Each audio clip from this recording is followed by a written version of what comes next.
What's up, guys? It's your boy Darskin, and today we're going to be talking about the best artifacts for the mid to late game that you're going to want to be using. Now, if you guys don't know, in the early game, you pretty much just want to build attack percents. So if you go look at the artifacts, you know, you obviously have your flower, which is going to be HP. I do have attack percent. Then you're going to have your attack. You're going to have your feather, which is going to be, you know, attack percent. Then the next three, you all want to generally be attack percents. So as you can see, attack, then you got your feather and then your flower. So that's early game. Once you get to like the early mid-ish game, that's whenever you're going to start building your characters into what is going to be physical damage bonus. You can start building them into crit damage. You can start building them, you know, into a couple of other things, right? You don't have to go just attack percents. That's when you're going to start building your characters into physical damage. You're going to start pushing crit damage, crit chance, etc., right? Now that's for mid game. So early game is just raw percents. You just want attack percents.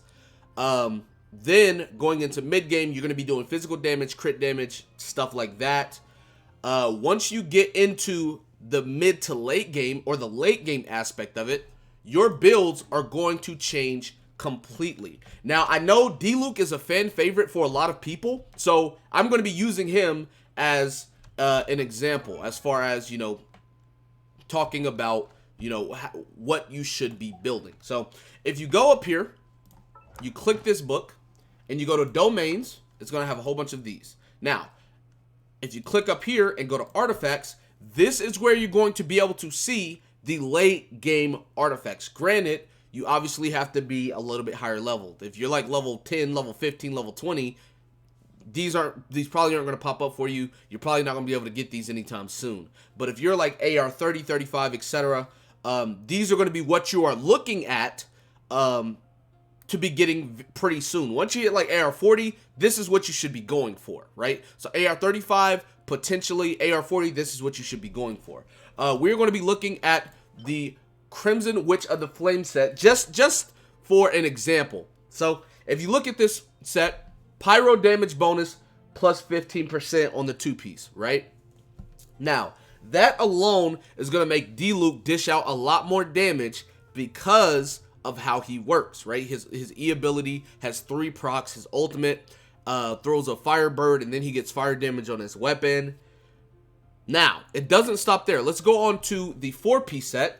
Increases overloaded and burning damage by 40%. Increases vaporize and melt damage by 15%. Using an elemental skill, increases 2-piece set effects by 50% for 10 seconds. Max 3 stacks. Now, this is the crazy part about D-Luke, right? This is the part that's like crazy. If you guys know, he has 3 procs of his E. Each E procs this one time. So if you use his E 3 times, this is already at max stacks. So say you use E 3 times and then you go into your ultimate and then you just continue it. You're going to have 37% increased pyro damage. Now, on the math on that is 2 procs of this is 100%, right? So 100% of 15 is 15. That's 30. And then you get the third stack, which is 150%. 50% of 15 is 7.5. So you're going to be getting 37.5% on this, which is going to be insane. Now, as far as main stats, if you guys don't know, when you ascend D-Luke, he gets crit chance, right? So let's go ahead and look at D-Luke. Whenever you ascend him, which I haven't ascended him or used him or anything yet, right? He gets crit chance. Now, he's not getting it now. He starts getting it at Ascension 3, I believe. But yeah, he will get crit chance. So if you want to go like attack, crit damage for your main stat on your gear, that's fine. If you want to go all attack, that's fine. You generally don't want to go physical damage because your elemental damage does not scale off of physical damage. It scales off of crit damage and attack percent. So you generally don't want to go that. I mean, you can if you want to, but for D-Luke, I really wouldn't go that. If we look at his ability, the cooldown on his ability, well, max duration is 5 seconds. Okay, cool. Does it show the cooldown? Hello? Oh, that's not the, there it is. Okay, cooldown is 10 seconds. So, the thing about this is, his cooldown is 10 seconds. And then the boost lasts for 10 seconds. Now, what I'm going to show you guys right here is D-Luke, right? You press E, you know, you auto, whatever, you press E, auto, whatever, and then you press E. You notice how it is not on 10-second cooldown. Well, his E goes on cooldown after the first one. So you can potentially have unlimited stacks of this artifact, right? So if we look at this artifact, right, it gives it for 10 seconds, max 3 stacks, but the stacks just reset if you apply damage. So you basically will keep the 37% bonus, netting D-Luke insane. This artifact was basically made for late game D-Luke. I saw a video. It was the other day. I don't remember what day it was, but I saw a D-Luke do 42,000 damage with his ultimate, like the bird, with this set on. So trust me when I tell you this, these are the sets you want to be building. If you're using wind units like Venti, etc., right? There is the Viridescent set. The Viridescent set is going to give you more wind damage, and the 4-piece set is going to be increasing your swirl damage by 60%, decreasing the opponent's elemental resistance to the element infused by the swirl by 40% for 10 seconds. Very, very good. If you are a wind user, this is what you want to be using late game. If you are a healer, Maiden Beloved is what you want to be using late game, right? Even Chi-Chi, because the difference is Chi-Chi is a healer that does damage. So running this with all 3 attack percents on the main stat is going to net Chi-Chi insane amount of heals. Trust me when I tell you. Now, if you want to run Chi-Chi as a damage dealer, you wouldn't run this, obviously. Looking right here, right, you're going to have the Thundering Fury set for your Kachings out there. A lot of people don't know, but how Kaching works, once she uses the second proc of her E, right, the second proc of her E ability, she is going to get, well, let me go ahead and put her on the team. Once she, the second proc of her E, she actually gets electro damage, as you can see right here, right? After she uses it, blah, blah, blah, you know, she's going to get electro damage. Long story short, that's pretty much what it's telling you. So as you can see, I have normal damage. Once I teleport, I now have electro damage. So she's going to be doing a lot of electro damage. On top of her E does it the first proc, the second proc, the autos, and the ultimate, all are going to be electro damage. So you want to be building the electro damage set for not only Kaching, but a lot of the electric units late game, right? And if you want to know what that does, increases damage caused by, well, electro damage plus 15%. Then for the 4-piece, increases damage caused by overload, electrocharge, superconduct by 40%. Triggering such effects decreases elemental skill cooldown by 1 second.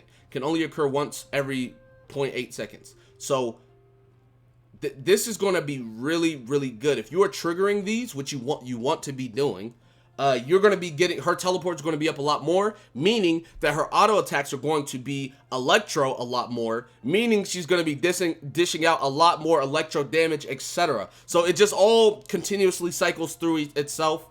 This is going to be what you want to build for that. Obviously, I talked about the Viridescent set, which is the wind set. Then we have the Geo set, which 15% Geo damage. And then upon obtaining a crystal created through a Geo elemental reaction, all party members gain 35% resistance to that particular element for 10 seconds. Only one form of it can be done at any, at one time. So now you're going to be getting resistance with the 4-piece. Now, if you don't want to get this, you don't care for the 4-piece, you can go Geo into like Gladiator for the 18% attack or whatever you want to do. And then obviously down here you have the Crimson Flame piece. Now, there isn't a water set or a ice set. And the reason why, or what, I don't know, but I assume the reason why is because water and ice going against each other just freeze. Water with lightning makes the lightning shock a lot more, supercharged. Water with fire creates vaporize. And then if you look at ice with fire creates melt.